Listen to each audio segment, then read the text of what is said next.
Film diawali dengan memperlihatkan sebuah mobil dari sebuah resort bernama Anamika. Mobil ini sedang membawa satu keluarga. Mereka bernama Gui, istrinya bernama Friska, serta dua orang anaknya bernama Trent dan Medok. Medok terlihat sangat menikmati perjalanan mereka, sehingga dia bernyanyi dengan gembiranya. Lalu ibunya berkata kalau Medok mempunyai suara yang bagus dan tak sabar mendengar suaranya ketika sudah dewasa nantinya.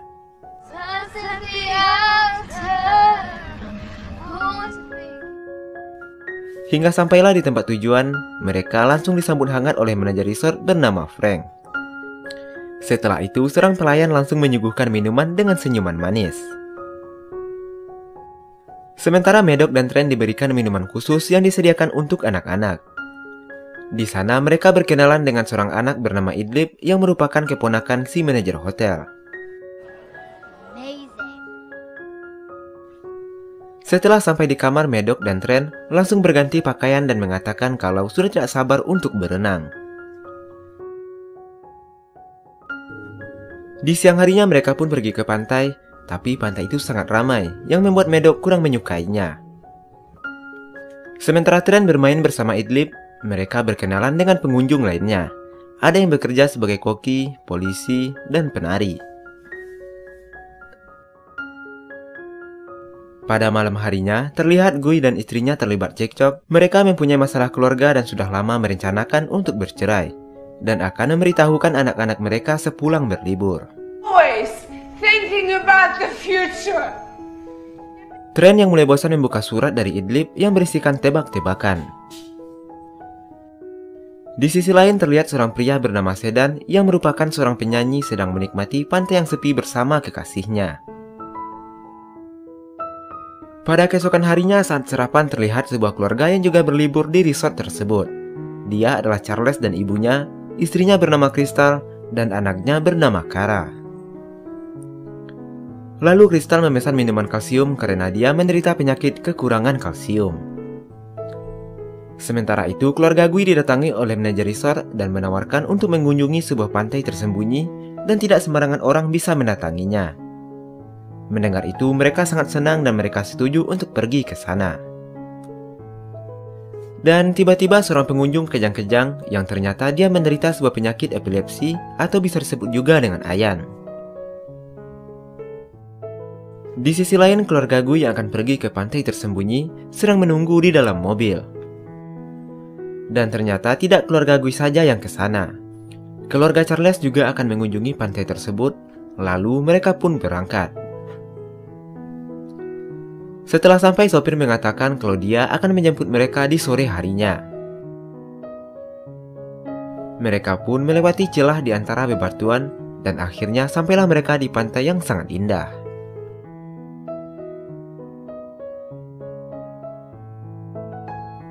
Di sana terlihat seorang pria yang kita lihat di awal tadi. Medok yang melihatnya sangat senang karena Sedan adalah seorang penyanyi yang terkenal. Medok ingin mendatangi Sedan tapi ayahnya melarang, takut mengganggu Sedan yang sedang berlibur. Anak-anak mulai bermain dan berlarian. Mereka menemukan sebuah boneka yang terkubur dan beberapa buah pisau yang sudah berkarat. Saat bermain petak umpet, tiba-tiba Trent menemukan sosok mayat yang ternyata dia adalah kekasih Sedan. Sedan mendekati kekasihnya dan yang lain langsung menuduh Sedan telah melakukan pembunuhan terhadap kekasihnya. Terlihat Sedan sepertinya kurang sehat, hidungnya mengeluarkan darah, yang ternyata Sedan menderita penyakit mimisan.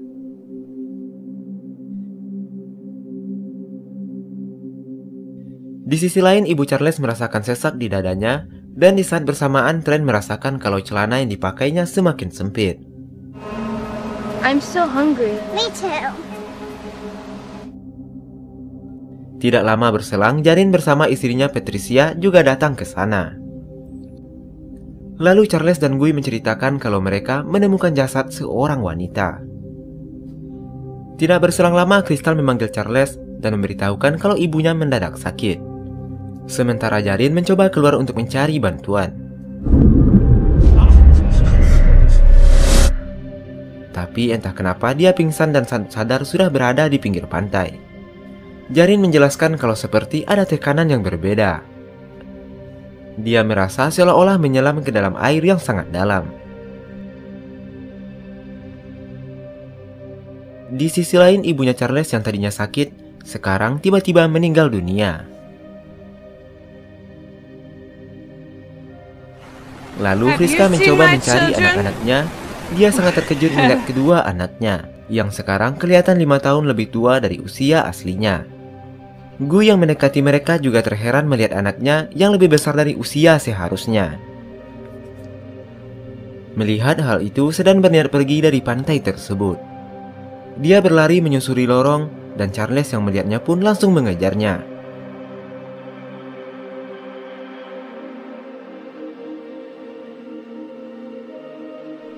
Akan tetapi mereka berdua mengalami hal yang sama dengan Jarin. Mereka berdua pingsan dan saat sadar sudah berada di pinggir pantai.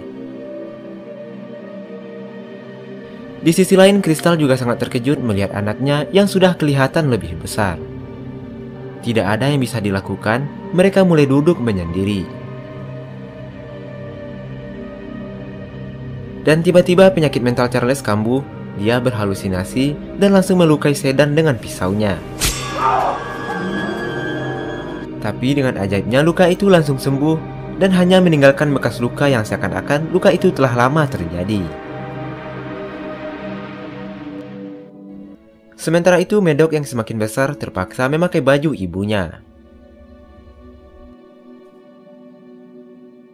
Sekarang mereka mulai berpikir bagaimana cara untuk keluar dari pantai tersebut. Dan tiba-tiba Friska jatuh pingsan. Ternyata penyakit tumor yang dideritanya semakin parah dan ukurannya membesar 10 kali lipat. Jarin yang merupakan seorang perawat menyarankan untuk membedah dan mengeluarkan tumornya. Lalu Charles yang merupakan dokter bedah mulai melakukan pembedahan.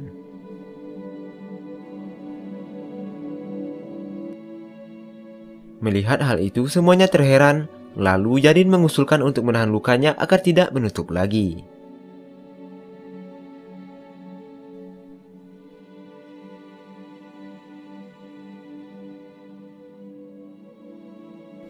Tumornya berhasil dikeluarkan dan luka itu menutup lagi. Lalu tidak lama kemudian Friska pun sadar kembali dan merasa jauh lebih sehat dari sebelumnya.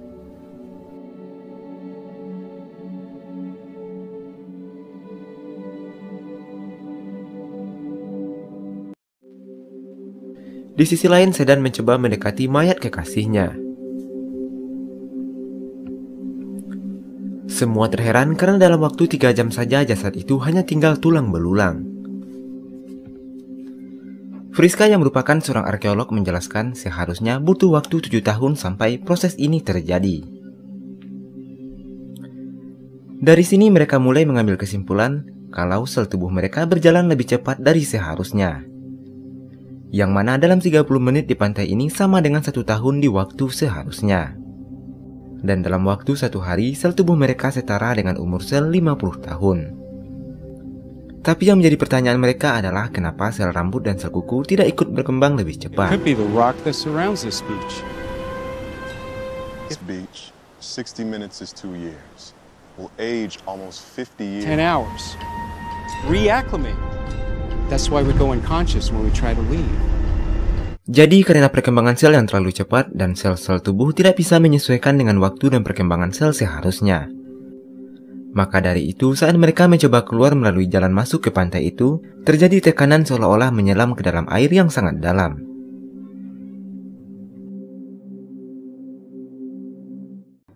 Sementara itu, Tren dan Kara yang sudah tumbuh semakin dewasa sedang asik bercerita di dalam kemah. Sampai mereka pun bermantap-mantapan di sana. Hey! Mom, Dad! Dengan senyuman polos seperti anak usia 6 tahun, mereka keluar dari kemah yang ternyata perut Kara sudah membesar dan sekarang Kara tengah hamil. Ibu Kara menanyakan apa yang telah mereka lakukan. Brand menjawab kalau mereka hanya bermain suami istrian. Brand dan Kara tidak tahu kalau yang mereka lakukan bisa menyebabkan kehamilan. Menurut Jarin, usia kehamilan Kara sudah memasuki 5 bulan. Dan anehnya, proses ini terjadi hanya 20 menit di pantai tersebut. Menurut perhitungannya, proses hamil sampai melahirkan hanya butuh waktu 30 menit. Akhirnya Kara pun melahirkan, tapi dalam hitungan detik anaknya meninggal karena bayi itu tidak dapat menyesuaikan perkembangan sel yang cepat di tempat tersebut. Sementara Brent yang baru saja menjadi ayah sangat marah dan tidak tahu harus berbuat apa. Dan tiba-tiba penyakit mental Charles kembali kambuh, dia menikam Sedan berkali-kali. Tapi semua terlambat dan Sedan pun meninggal. Karena mereka tidak bisa lagi melewati celah bebatuan, Jarin mencoba untuk berenang dan pergi ke sisi lain pantai untuk mencari bantuan.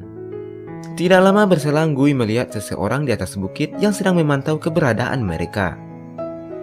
Di sini mereka mulai yakin kalau pihak resort sengaja menjebak mereka di pantai tersebut. Tapi entah apa tujuannya, mereka pun belum mengetahuinya. Untuk menghilangkan rasa trauma, Medok mencoba berenang, tapi dia menemukan mayat Jarin yang sudah mengapung.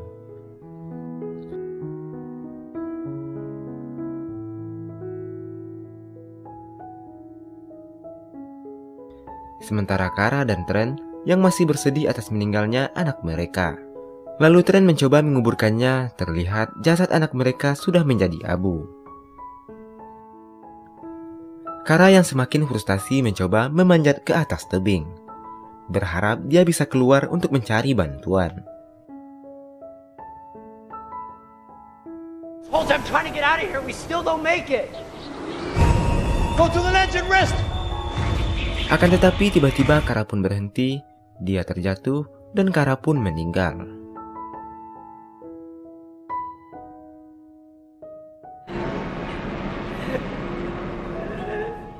Sementara Patricia mencoba untuk berenang, dia mengambil beberapa buah busa agar dia bisa mengapung. Tapi tak berselang lama penyakit epilepsi yang dideritanya kambuh dan dia pun meninggal.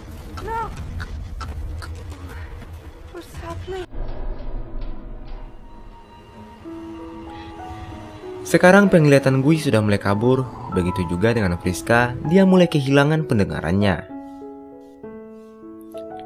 Di sisi lain, Kristal yang masih belum menerima keadaannya yang semakin tua, dia mencoba menutupi dirinya dengan kain dan menjauh dari orang-orang.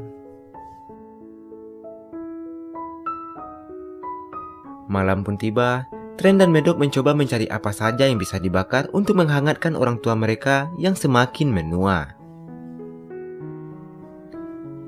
Di sana mereka menemukan sebuah buku, mungkin buku itu adalah milik orang sebelumnya yang pernah terjebak di pantai tersebut.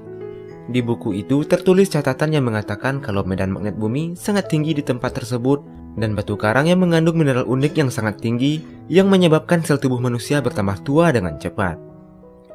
Dan di sana juga tertulis nama-nama orang yang pernah terjebak di pantai tersebut.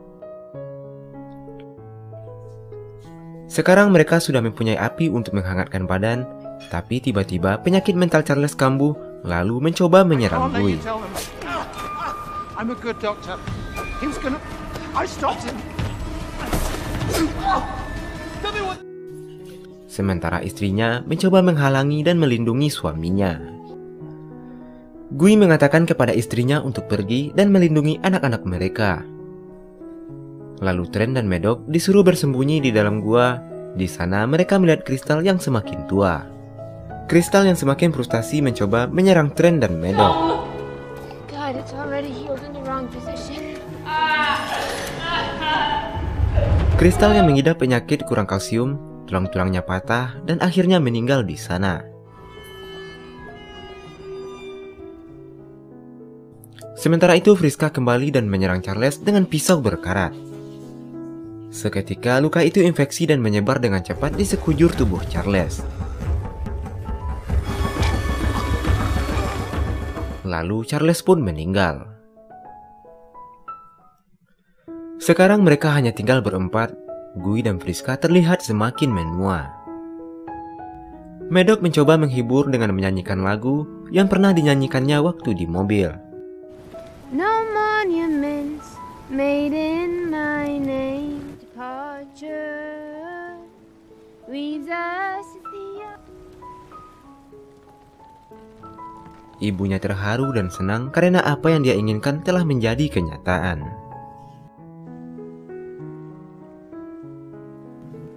Gu yang mulai pikun menanyakan kepada istrinya apakah mereka pernah mempunyai masalah keluarga. Were we fighting about something? Not mad anymore. Dan Gu sendiri juga sudah tidak ingat kenapa mereka ingin meninggalkan pantai tersebut. Can't remember. Why did we want to leave this beach? Tak berselang lama, Gu meninggal sambil bersandar di bahu istri tercintanya. Dad. Friska mencoba mengusir kesedihannya dengan berjalan di pinggir laut. Selang beberapa menit kemudian, Friska pun meninggal dunia. Keesokan paginya, Medok dan Trent terbangun dengan wajah berusia 50 tahunan. Medok bertanya kepada Trent, "Perlukah kita mencoba untuk meninggalkan pantai ini?" Trent berkata, "Bagaimana kalau kita membuat istana pasir dan bermain terlebih dahulu?" Mereka sangat menikmati permainan mereka, yang mana kemarin mereka masih berusia 6 tahun dan 11 tahun. Tiba-tiba Trent teringat sesuatu kalau Idlib pernah memberikannya sebuah surat. Dan surat itu berisi kalau Paman Idlib tidak suka dengan batu karang. Mereka berpikir kalau Idlib mengetahui apa yang diperbuat pamannya selama ini. Dan saat air surut, mereka pun melihat ada batu karang tidak jauh dari pantai. Tanpa pikir panjang, mereka pun berenang mendekati batu karang tersebut. Tapi di perjalanan, baju Medok tersangkut dan beruntungnya masih bisa dilepaskan. Ternyata dugaan Gu benar bahwa ada seseorang yang mengawasi mereka dari jauh. Dia adalah sopir yang mengantar mereka ke pantai tersebut. Members of Child 73 are deceased. We're fine.